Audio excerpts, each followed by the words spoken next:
জুলাই আন্দোলন দমনে শেখ হাসিনা মরণাস্ত্র ব্যবহারের নির্দেশনা দিয়েছিলেন।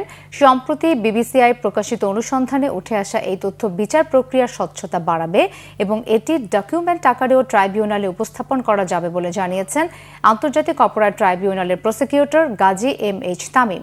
প্রসিকিউশন জানায়, দেশীয় গোয়েন্দা সংস্থা সিআইডিও এই অডিও কলের ফরেনসিক টেস্ট করে শেখ হাসিনার গুলির নির্দেশনার সত্যতা পেয়েছে।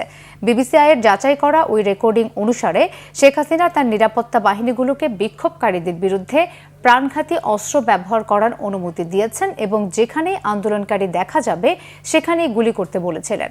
প্রতিবেদন অনুযায়ী 18 জুলাই নিজের সরকারি বাসভবন গণভবন থেকে শেখ হাসিনা ওই ফোন আলাপ করেন। বিবিসি ফরেনসিক বিশেষজ্ঞদের দিয়ে এই রেকর্ডিংয়ের সত্যতা যাচাই করেছে। তারা এটিতে এডিট করার বা কোনো রকম পরিবর্তন করার কোনো প্রমাণ পাননি।